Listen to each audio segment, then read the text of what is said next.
Yon! What's up mga macro? Magandang umaga, tanghali, hapon at gabi.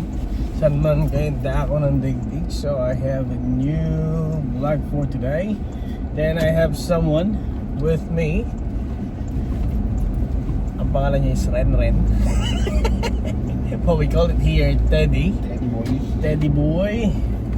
So we're going to interview him kung paano siya nakapunta rito at ilang buwan na nga ba siya rito, kasi hindi ko siya na-interview eh. So ngayon, para lang magkaroon kayo ng at least idea paano nga ba makapunta dito sa Australia at ano nga ba ang buhay sa Australia.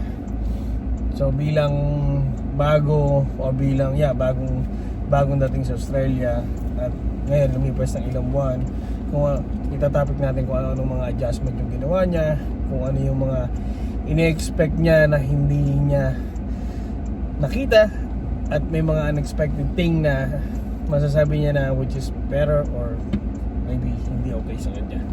But before that, let's have an intro.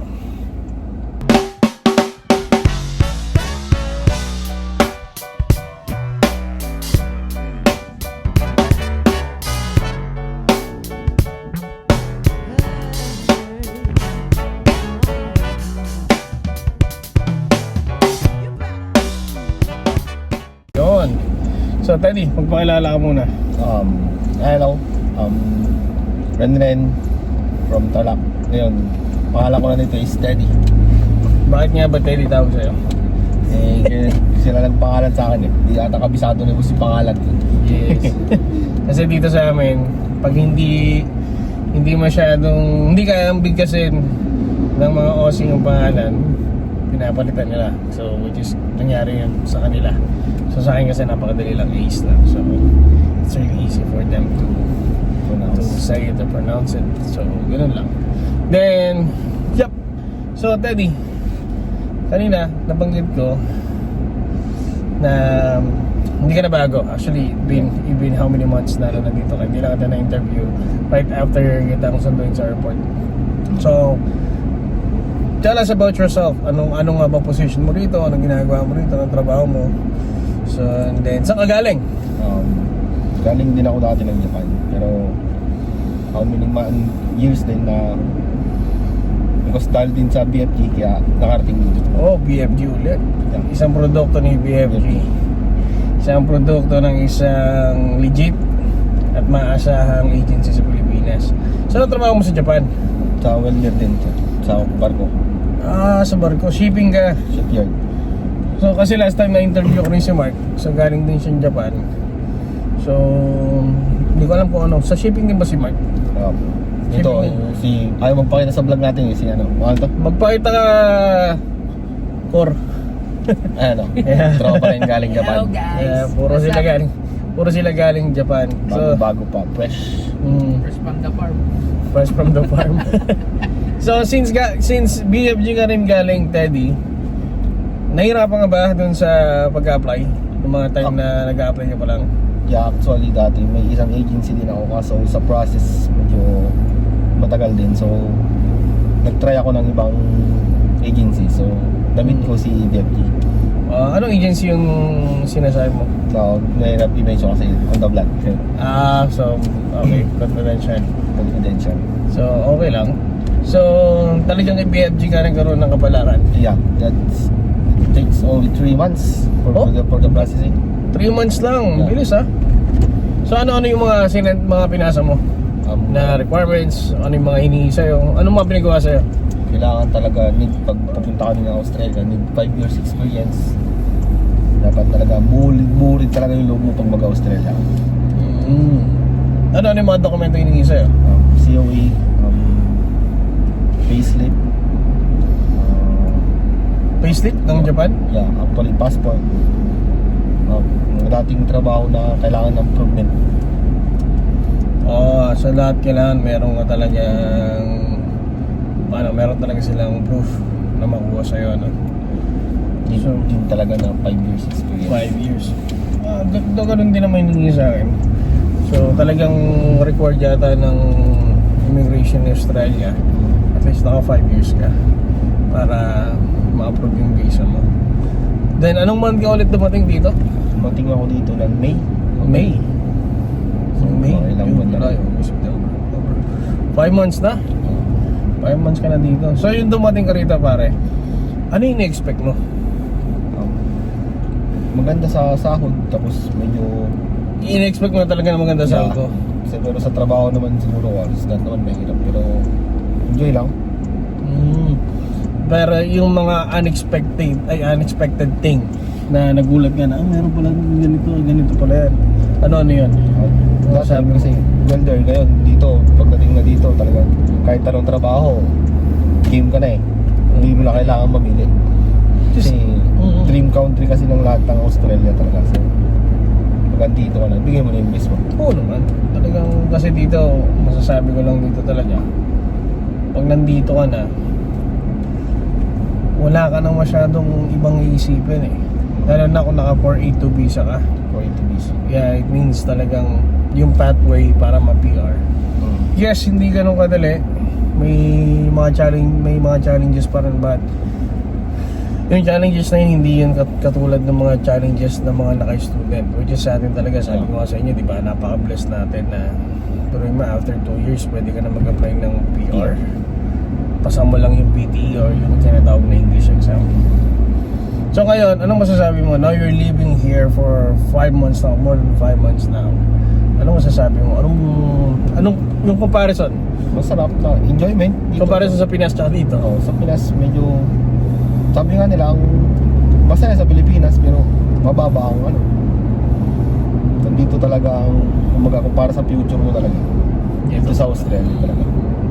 Talagang dito masasabi mo talaga na malinaw eh. Tsaka may kapupuntahan ka talaga. Kumbaga, hindi ka nagsasayang ng panahon, hindi ka nagsasayang ng tax na kinukurakot lang ng mga politician dyan sa Pilipinas.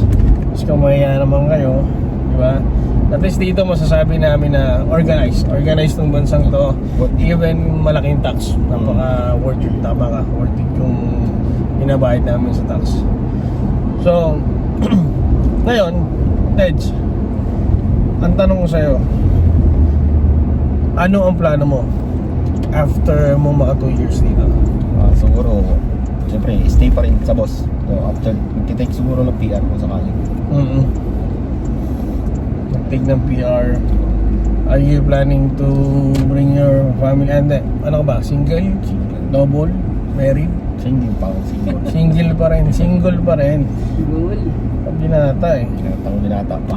Binata pa. So yung mga subscriber natin dyan, kung gusto nyo makapunta ng Australia, tawagan nyo si Teddy. Bigay sa inyo number. Mga tropa sa Japan. So pwede ka na mag-shoutout sino-sino yung mga nasa Japan na gusto mag-apply dito. Ano ma-advise mo nga pala sa mga nag-i-aim na nasa Pilipinas na nag-i-aim magpunta rito sa Australia, especially welder din na katulad mo? Subok ako ng subok. Kumbaga, may mga open na agency na, marami namang agency sa Pilipinas, kaya apply lang ng apply. At may pagkakataon. Kasi hindi natin masasabi ang panahon eh. Kasi dapat naman tayo nagkakaedad. So, pag may opportunity, grab na lang. Tama. Magastos sa mahirap, pero sabi ko nga, pagdating dito, very worth it. Worth it talaga. Hindi ka talaga magsisisi. Eh, dun sa mga tropa na nasa Japan, Shout out sa mga tropa dyan. Dito na yung isang tropa, si Corpus, ayun o. so Saka dito sa Australia. Ayan, lagi kita kids dito. no, halos karamihan sa inyo, puro mga taga Japan. Kasi ilan na kayong mga welder na galing Japan dito? Si Winston, si Sherwin, si Simpoy, ikaw. Si Jory kasi galing ng galing Pilipinas eh. Ang dami nyo, halos karamihan sa inyo mga galing Japan. Kaya parang stepping stone talaga ng mga galing Japan papunta Australia, no? Stepping stone nila yung Japan, which is good. Grabe ang pagod sa Japan kaya hindi. So, Worth it. at least dito, pagod ka man, yung kita, talagang sulit naman. No? Talagang bayad talaga yung oras sa pagtatrabaho mo na. Salo ako pa ng tambay. Lakad. Lakad kuya ako eh. itong mga to naman, since under sila sa akin, ayos naman talaga trabaho. Wala rin akong masasabi. Kasi talagang pag sinabing trabaho, trabaho talaga. So, ngayon actually papunta kami ng TMR. Oh, bibili nga ako sapatos ulit eh. Putang ina talaga. Sapatos. Punta kami ng TMR ngayon, kukuha kami ng 18 plus nila kasi kukuha sila ng high risk license. Though, since kahit na ano sila, kahit na welder sila, doon nag-operate kasi sila ng forklift. For them to be able to get a high risk license, kailangan may 18 plus card ka. Yung 18 plus card, actually it's a parang ano sa atin yun eh. Parang, anong tawag dun? Parang national card din. Parang national card din sa atin. But with that, kasi parang nandun na yung number ng yung CRN mo. Nandun na yon. So yun din yung halos magiging license number mo. So ngayon, papunta kami ng TMR, kuha kami ng 18 plus, then after nun, mapaprocess na nila yung kanilang high risk license. So dito, actually karamihan dito sa amin is galing sa BFG. So yung mga nag-a-apply sa BFG, tandaan nyo, legit yan. Second, talagang once na nag-process si BFG, nag-process na ng dokumento nyo, expect nyo na at least bigay nyo na agad ng assurance yung sarili nyo na at least 90% you're good to go. So mabilis naman kumilos yung mga taga BFG, lalo na sila Ma'am G dyan, sila Ma'am May, sila Ma'am MJ, sino pa yung mga nandun? Ma'am Bell. So shoutout sa kanila. Mga ano yan, talagang they're gonna do everything para makaalis ka. Tsaka maayos ka makakausap yung mga yan, mga professional kausap yan. Then if you have some problem with your documents, tutulungan ka rin nila, i-guide ka nila kung paano mo makukuha. So yun. So dito ma-advise ko lang, kahit sa kanila, na-advise ko rin naman sa kanila, mag-focus lang sa trabaho. Give your 100% dun sa employer mo. Patunayan mo yung sarili mo, patunayan mo yung capability na meron ka. But then in the end of the day, makikita mo naman talagang lahat yung magpa-prosper. So dito, ano masasabi mo, Teds? Marami ng utang. Marami ng utang. Wala naman masyado. Alam ko, marami ng utang eh. So dito, kailangan lang nyo lang maging practical. Kasi dito, madaling kumuha ng cellphone, madaling kumuha ng credit card. But kailangan mo lang talaga maging practical ka, maging smart ka sa paggastos. Kaya syempre ipon ang ipon. Eventually kasi syempre mga dadating yung mga family namin dito. So we need to save money. So masasabi ba dito pag magkakaroon ng pamilya rito, ano masasabi mo sa lugar na to? Lalo na dito sa Brisbane. Karamihan kasi gusto rin mapunta dito talaga. Syempre hindi naman sa masyadong mataas yung pamumuhay. Bali, ayos lang din naman. Basta sabi nga ni Sir na kailangan being practical. Para bibili ka sapatos. No, bibili mo ako sapatos. Bibili niya ako sapatos. Dito kasi yung sapatos na sinasabi ni Teddy, it's a safety shoes. So yung safety shoes naman kasi it's provided ng company. So syempre sila lang yung malakas ng safety shoes kasi nga nagka-cutting sila. So kahit anong tibay ng safety shoes, hindi tumatagal sa mga oxycator namin. Kaya almost every 2 months. Mabot naman natin ng 4 months. Mabot ba ng 4 months siya? Baka kakabili ko lang sa inyo na. Mabot ng 4 months. So yun, kaya medyo malakas sila sa safety shoes. Though sa boss namin wala namang problema yun kasi kahit pa paano malaki naman talaga kasi yung ano nila yung contribution nila sa company. Then sa boss namin kasi safety first talaga. So pagdating sa safety, kahit magkano yan, basta kailangan ng tao, basta mapapaayos yung pagtatrabaho ng tao, you're gonna do it. You will gonna buy it. Ganun yung boss namin. Sobrang bait, wala ka masabi. Oo, bait yung boss namin. Tsaka actually bihira yung ganung amo no? Oo. Bihira yung ganung amo na talagang makikita mo na yung pagmamalasakit sa mga empleyado niya, ganun na lang. Kasi yes, sabi nila okay, maniniwala kung family treatment. No, dito sa boss namin when he said family talaga. No. Talagang we're gonna treat you not an employee, we're gonna treat you as a brother. So ganun siya kabait sa amin. You can do whatever you want. Yeah, which is that's why we're very thankful, especially sa Diyos na nagbigay sa amin ng opportunity. Then second, sa family nagtitiwala sa amin. At third, syempre dun sa agency na naging tulay namin papunta dito sa employer na meron kami ngayon. So BFG number 1. Baka naman baka naman dumami ang ating subscriber dahil kay BFG. Diba? So yun lang naman. So it's really nice to have a time with you, Teddy. Yeah. Thank you sa pag-share ng mga experience mo. Sa susunod, ito naman may interview. Susunod nating interview niyan si Corpus. Si Corpus tahimik lang yan pero wild.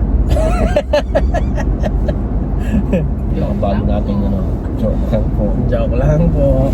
So interview natin si Cor maybe by next day or pagka may time ulit tayo. Kung mapapansin nyo, medyo buwan ang inaabot bago ulit ako makapag-vlog because last vlog ko is a month ago. Makikita nyo dyan, 1 month na. So kasi talagang busy naman kasi talaga. Busy. Talagang walang time makapag-vlog. Minsan talagang anong oras na umuwi. Kaya honestly talagang hirap mag-vlog. Pero again, sa mga nag-a-apply kay BFG, marami silang mga nakapost ngayon. Tingnan nyo lang ang kanilang page. Ito yung page nila, ayan, nasa gitna. So scroll down nyo lang, makikita nyo yung mga nakapost na pwede nyo applyan. Then isan nyo lang yung inyong CV or resume kila Ma'am Gija, Ma'am MJ, kila Ma'am Bell. So for sure, kung ikaw ay qualified, they will gonna take care of you. So pwede ka nilang i-line up sa mga interview, especially yan sa makikita nyo sa mga nakapost nila. So try lang ng try. You don't know, baka ito na yung time na binigay sa inyo ng Diyos for you to have this opportunity. Then once na makuha mo yung opportunity na ito, there's only one advice: give your best shot. Give your best shot. Yun lang mga macro, maraming